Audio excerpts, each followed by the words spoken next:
So today, as mentioned, I've been in cybersecurity about 20 years.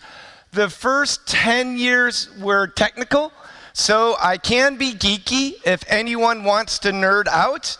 But the past 10 years, I've been more on the human side. I'm going to frustrate the hell out of these guys because I walk around a lot. So today, I want to take a human perspective on cybersecurity. Quite often, we focus only on the technology side, and that puts us at a huge disadvantage. I want you to walk away today understanding we also need to address the human element. So what I'm going to explain this morning is a little background on the problem. It's not what you think, and potentially how we can solve the problem. So first of all, what is the challenge when it comes to the human? By the way, I'll be staying after the talk, so if anybody has questions afterwards, I'll be here and you can ask questions. One challenge I've noticed with polls is you don't like to ask questions in a big audience, but get you guys afterwards with a couple of beers, and polls love to talk. So I'll be here afterwards. All right, so first of all, what is part of the problem? And it's not what you think. Quite often, we in the technical community, geeks, I'm looking at you, when it comes to the human, we think the whole idea problem exists between keyboard and chair. We like to blame people for being the problem. In America, quite often I hear the term, you can't patch stupid. So as geeks, we like to blame people when they do things wrong, when they click on links they shouldn't have. However, I think people are not the problem. I think people are not the weakest link. They're not the weakest link, they are the primary attack vector. What I like you to think is, when we say people are the primary, or the weakest link, it implies they are to blame. Where I'm going to show you, it's not the people's fault, it's my fault and your fault. We, the security community, have failed people. 20 years ago, it was very easy to hack the Windows operating system. As mentioned, I ran something called the HoneyNet project.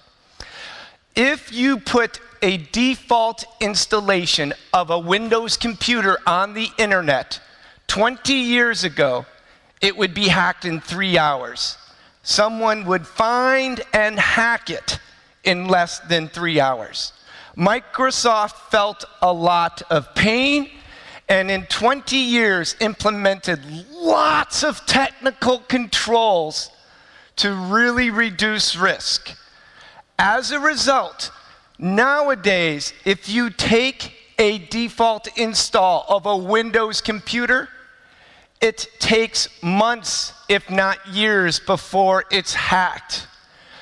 That is until a human touches the keyboard.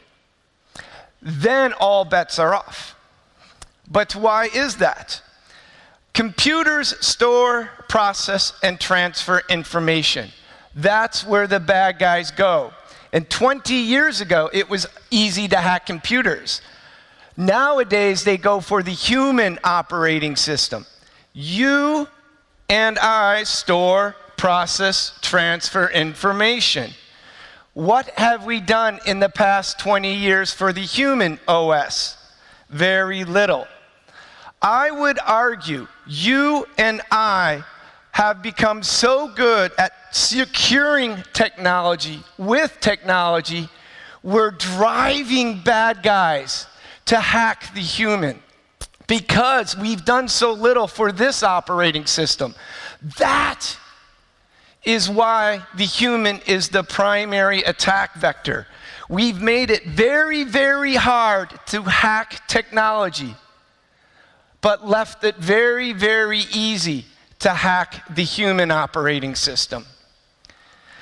Last year in the United States, 2 years ago, in the United States, we had a massive breach of a company called Equifax. Basically, they had detailed information on every citizen in my country. Huge, huge deal.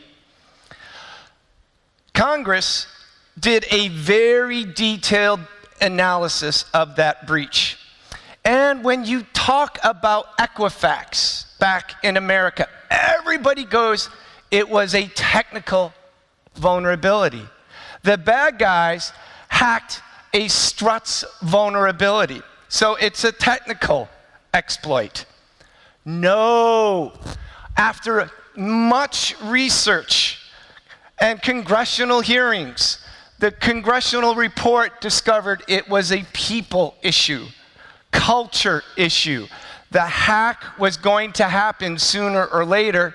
The company was dysfunctional, and a huge number of issues were involved. So even when you see a technical exploit, quite often it's a human-related issue. So, what's the solution? What can you and I do for the human operating system? What I want to do, go back 2 slides, I want to do for this operating system what Microsoft did for that operating system. How? What is the solution?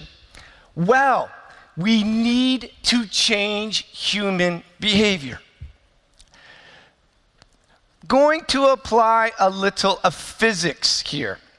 Newton's first law, a body at rest stays at rest unless you apply a force to it. People are no different. We have to change human behavior. And by changing human behavior, we have to apply a force. That, by the way, is how you patch the human operating system. We change their behaviors. But how do we change the behaviors? And this is where so many companies go wrong. They go, yes, we must apply a force to the human operating system. So, let's go get somebody on the security team and put them in charge of securing people. And then somebody from the security team volunteers or gets picked and goes, yes, I know all about security. I am the world's best geek. I will secure them. And this is how they think they appear. This is how you geeks, you and me, this is how we perceive ourselves. And we go forth to the company, and yes, people, we are here to secure you. What you don't realize is you think this is you, but this is how everyone else perceives you and me. This is how the world perceives us. We go forth and try to secure. By the way, this is a fantastic 80s movie. If you know the name of this movie and have seen it, 1, you're a geek. 2, you're an old geek. This is from the 80s. Great movie, Revenge of the Nerds. Seriously, folks, this is why so many efforts to secure people. This is why security awareness programs fail so often. Because we go and pick the database admin or firewall admin or some type of security analyst, and we tell them, go and secure people. And these geeks are great with technology, but are often bad with people. In fact, a lot of geeks don't like people. That's who you don't want securing your company. So, what can we do? Where do we go? We don't need to reinvent the wheel. There's already decades and decades of research on how to change human behavior, how to create a secure culture. Quite often in cybersecurity, we think this is all new. Nobody has seen our problems before. Not true. There are programs designed to build safety into culture, wellness into culture. Lots and lots of amazing research by all different types of scientists, economists, psychologists.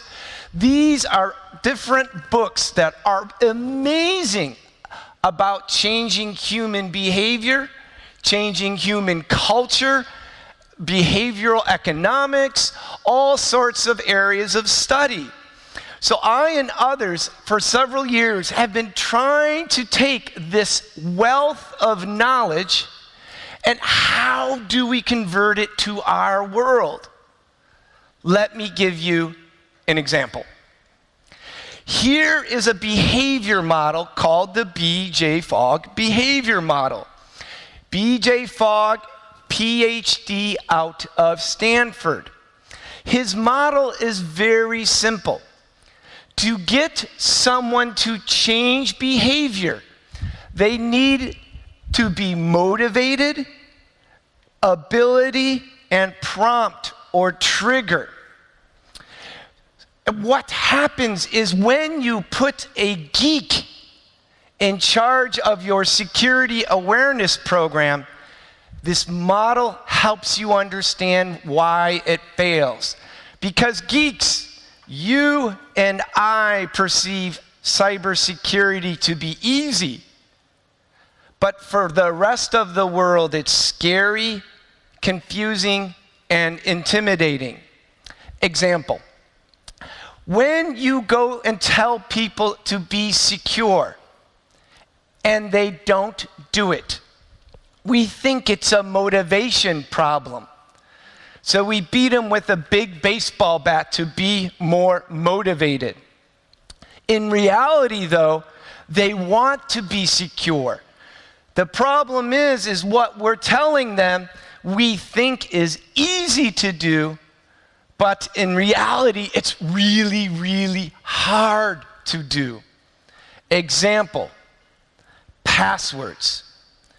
Every week, I read an article about how security professionals have cracked people's passwords and how people must be lazy or stupid.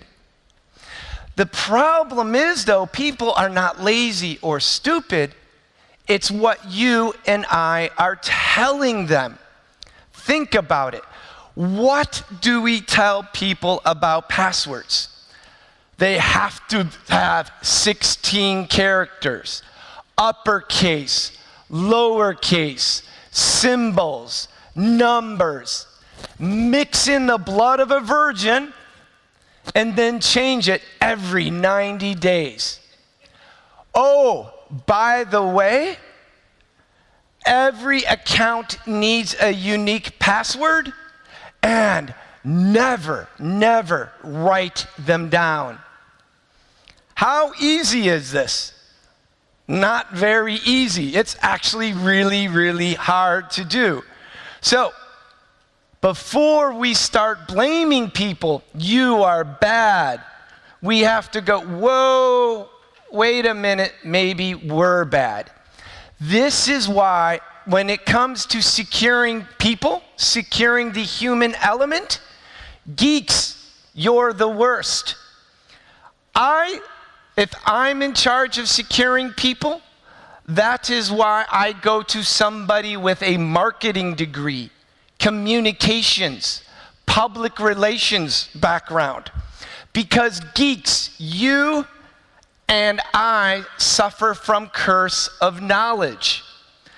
Curse of knowledge is a fancy way of saying the more of an expert you are at something, the worse you are at communicating it. Bookings.com, based in Amsterdam. Awareness officer, Sue Wade. Sue has no security background, marketing. She's in charge of their awareness program. Sue says it has to be Sue-proof before it goes out to the company. Her security team has to make the information so simple that if she can understand it, everyone in the company can understand it. Because geeks, you and I love to throw around fancy words, fancy acronyms. Things like full disk encryption, multi-factor authentication, all sorts of fancy cloud terms, artificial intelligence. We think it's easy. It's actually really, really hard. Another example. This comes from the world of behavioral economics. Fantastic book, Daniel Kahneman, and Thinking Fast and Slow. Turns out you and I think in two ways. We like to think we are rational and logical in everything we do. In all the research in science, they have a term for your logical thinking. System 2, like Spock in Star Trek. We like to think this is how we always operate. And this is how we architect, design our security programs. We rationalize, we explain, we build our program around this. Turns out all of the science shows that our brain is lazy and we do not like to think logically. Instead, we like to use emotion, intuition, instinct. We just react. And it's good for evolutionary purposes, but that means we have to keep in mind when you design your awareness program, most people don't operate like this. Most people think in terms of something called System 1. Don't be like this for your program. This is who you need to design your program for. Homer Simpson. Most people think intuitively, emotionally, instinctively. So all the research shows us when you want to engage and reach people, Homer Simpson. And before you laugh, this applies not only to your workforce, this applies to you and I. Fascinating research on how often we think we're processing logically. In reality, we're acting just like Homer Simpson. Don't believe me? Quiz. A baseball bat and ball cost $1.10. The bat costs $1 more than the ball. How much is the ball? If you want to know, 1 zloty and 10 groszy. Whatever. So how much is the ball? Boom, think. Many of you are probably thinking, well, if the bat costs $1, the ball is 10 cents. No, it's 5. Very good. So we have one Spock here. For everyone who thought it was 10 cents, that's your Homer Simpson kicking in. Because you intuitively just want to make 10 cents, but you have to kick your Spock brain, your rational brain in, And that takes more time. So, bardzo dobre. So, what happens here is when you design your program, there's a whole science behind this called choice architecture. Design your program so it's as simple as possible for people to do the right thing, whatever it is you want them to do. So we've taken all of this research, decades and decades of research and case studies, and figured out how to apply this to your security program. Two simple things. If you want to help secure your organization, you cannot just think about technology. We also have to think about people. Both, not one or the other. Both. So how can we motivate change? How can we enable change? Remember, when you are thinking on how to do this, think about Homer Simpson. We're trying to change Homer Simpson's behavior, not Spock's behavior. So we don't rationalize, we focus on emotion and how can we make security simple. So I just very briefly want to show you some examples of motivating change and then some examples of enabling change. And this is true for any security initiative. If you're rolling out DevSecOps, security development for developers, or vulnerability management programs, think about it.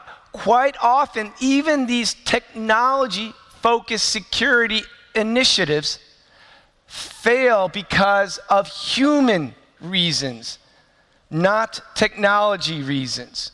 So start with motivating change. How do we get people to want to change behavior, to want to become secure? Fascinating research by someone called Simon Sinek. He wrote the book, Start With Why, great TED Talk. This is on behavior in general, but applies to our world. Quite often, when we go out and tell people to be secure, we focus on what they should do. So right away, we start with what. Sometimes we give training on how to do it. But all the research shows us that's wrong. The first step should always be why. Why should they change behavior? What's in it for them? How do they benefit? So how or what are some ways or approaches to getting people to change behavior? How do you explain the why? For example, why in vulnerability management should your IT operations care about patching on time? They're really busy. Why should your human resources or accounts payable care about security? That's not their job. Why should your developers care about secure coding? Security is not their job. It's yours. Well, actually, it is their responsibility. We have to convince them why. One of the most common ways is what's in it for them. So when trying, and I'm going to give you an example here.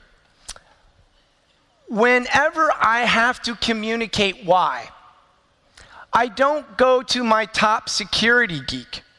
I go to whoever in my group has a marketing background, Marketing majors. Yes, go find a marketing person in your company. Take them out to lunch. They are the secret for you to help change human behavior. Think about it. That's what marketing is. And don't buy product A, buy our product. You're selling a product. It's called security. I'm not going to go into this model, but it's an example of a marketing model to explain why people should do whatever you want to do. You start with getting their attention, interest, desire, and finally, you get them to do what you want. For example, quite often when I help build a security awareness program for an organization, the first thing I do is explain why people should be secure. And I do it like this. I don't go, hey, be secure because it's important to our company. Instead, I say, hey, did you know the technology you use at work and at home is the same?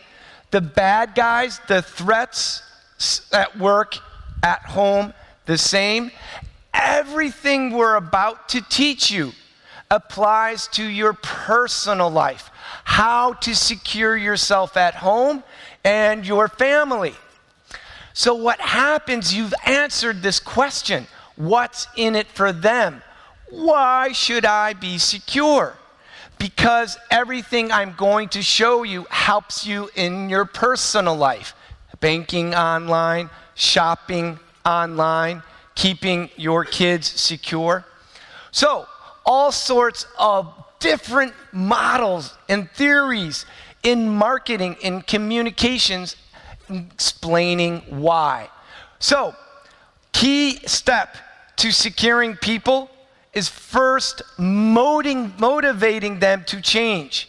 If they're not motivated, everything else is a waste of time. How do we motivate people? By first explaining why this is important, why they're going to benefit, how they're going to benefit. Don't know how to do that? Go find a marketing major, communications major, media major, somebody in somebody with soft skills who likes people. So, first we've covered enabling. How do we motivating. How do we motivate change?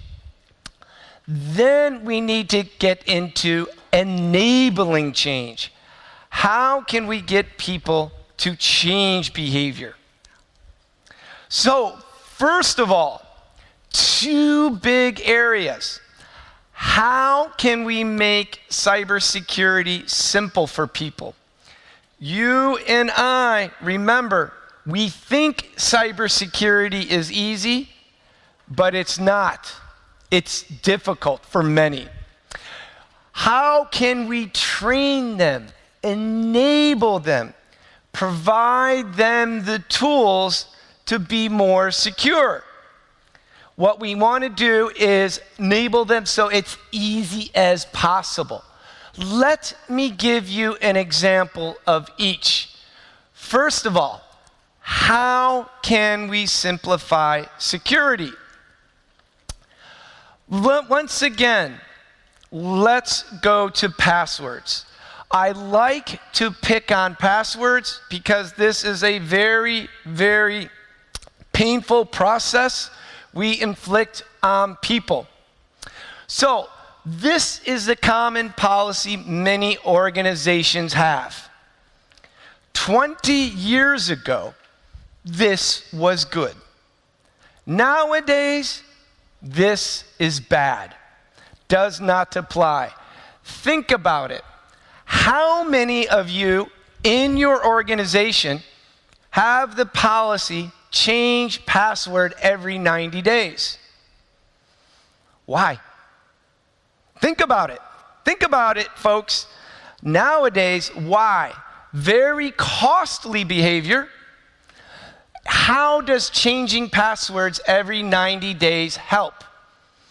Do we really think every 90 days having everyone in your company change that number 1 at the end of their password to a number 2 is really going to help secure your company? Do you want to know why people have to write their passwords down? Because we change them every 90 days. You want to know why they hate the security team? We have them change it every 90 days. And geeks, think about this. If you change passwords every 90 days, you probably have password history, which means when the bad guys pop your password hashes, they now not only have one hash, but they can now crack all the previous hashes from the history of passwords that you've kept. So in other words, changing passwords every 90 days, we're just making it exponentially easier for them to crack passwords. Finally, 20 years ago, it took 90 days to crack a password. Nowadays, using the cloud, 9 seconds. That's why both the UK and US government announced last year, this is stupid. They officially said, yeah, everything we told you is wrong. In fact, the guy at the US government who made up the rule, passwords have to be complex, in an official interview said, yeah, that was kind of stupid. So they've changed all their password recommendations.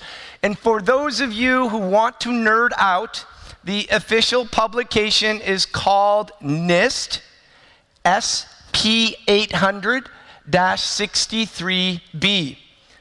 God awful boring reading. Very painful. So, what is their new policy? They're like, this was a mistake. We need to make passwords simpler. So, first thing, stop changing passwords.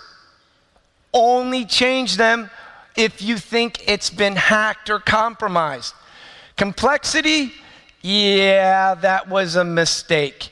Go with passphrases, just words. And if you want, go with Polish words. Because trust me, the rest of the world doesn't understand Polish. All right, you guys are worse than Germans. Germans love really long words. You guys are the only ones that have really long words and no vowel in it. So I teach classes and I teach how to do security in different languages, and I use Polish as the example of challenging languages. You know what's fun? Show the word in English for cybersecurity to Americans, and then show the Polish version of cybersecurity. And they're like, yeah, I can't read that. So you guys have the perfect language for passwords. But so just keep passwords long. So geeks, entropy is not complexity, entropy is length. Because just words, easier to remember, easier to type. Changing every 90 days, very costly behavior, very painful behavior, very little return on risk management. So let's get rid of it. And finally, my favorite thing, password managers. Government, both NIST, UK government and US government, are recommending password managers. Are they perfect? No. Are they better than what we've been telling people? Yes. If, this is the perfect example, if you are telling people to exhibit a certain behavior, give them the tools to make it easy, more likely to do it. I do a lot of work in the United States. Lots and lots of big corporations are going with password managers for their employees. And what's great is not only teach them how to use them at work, but at home. I have over 200 passwords. No way I can remember them all. Password managers make them easier. So passwords are the perfect example of one of the quickest ways you can make security easier for people. And then finally, the two-factor authentication. Whenever I can turn that on, I turn that on. By the way, passwords were the #1 vulnerability that the Verizon DBIR report found from this year. Verizon DBIR is probably one of the best data-driven reports on incidents and breaches. And correct me, but I think NAS contributes to the Verizon DBIR team data. So this is just one example of what can we do to make security easier. There's a bank in the United States called USAA, based in San Antonio, Texas. For their customer support people, they provide security policies, processes, and procedures in the form of a comic book. They've taken their security policies, made them as simple as possible, and then give each employee this. And they call it their fraud fighter program. They're a bank. Customer support gets phone calls from customers every day. Some of those customers, though, aren't really customers. They're criminals pretending to be customers.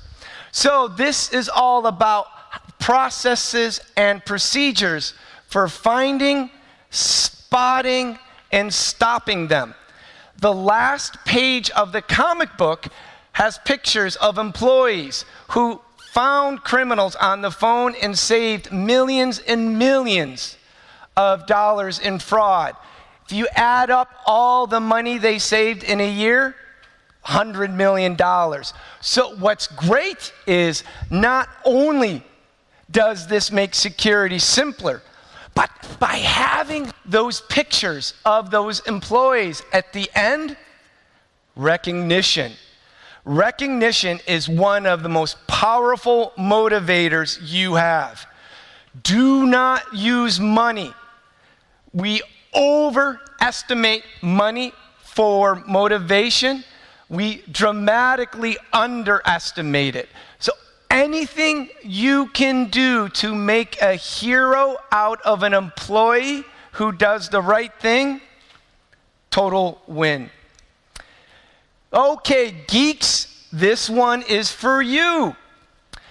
Something I see organizations doing is wanting to improve their ability to identify and respond to incidents, a hack. A geek term I sometimes hear is dwell time.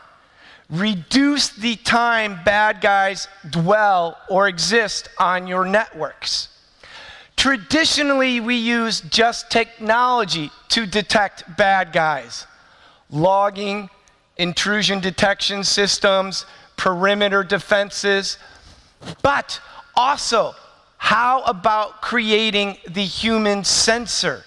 Teaching people what to look for and enabling them to identify the indicators of a compromise so they can quickly report it. Once again, the Verizon DBIR every year consistently finds people are more effective at detecting a breach than technology. This is a cheat sheet you can give to all your IT admins. This is from the SANS site. These are all the different commands a Linux IT admin could use to identify a compromised or hacked system. So teach people how to identify a hacked system and then how to report it. You don't want them trying to fix it. You just want them to report it. So develop the human sensor. Example, if someone in your company right now got infected with ransomware and got a notice, all your data is encrypted. Pay 500 zloty to get your data back. Would they call in and report that they infected their computer? Or would they just pay the 500 zloty so they didn't have to report it? We want to be sure we're enabling human sensors to identify and report infected systems. All right, we just have a minute or two. One of the key things I want you to leave with is, hey, security is not just about technology, it's also about people. And when people are not doing what we ask them to do, don't blame them. Take a step back. Hey, maybe the problem is us. So the best way to address this, if you can in your organization, identify someone to be in charge of human security. Somebody with soft skills. If you can't do that, partner with your communications, marketing, or public relations team. Ultimately, one of the most effective ways to improve any insecurity initiative is take in the human element. Why should people care about what you're doing?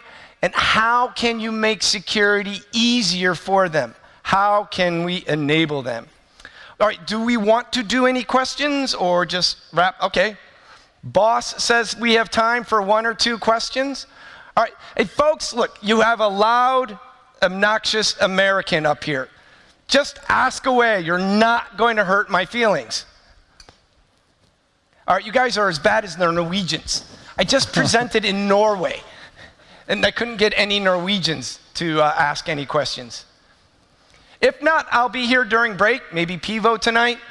I don't know.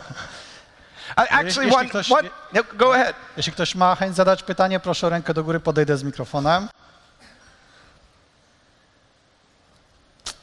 All right, I'll be here afterwards, Pivo, Nalewka, whatever it takes, but bardzo dziękuję.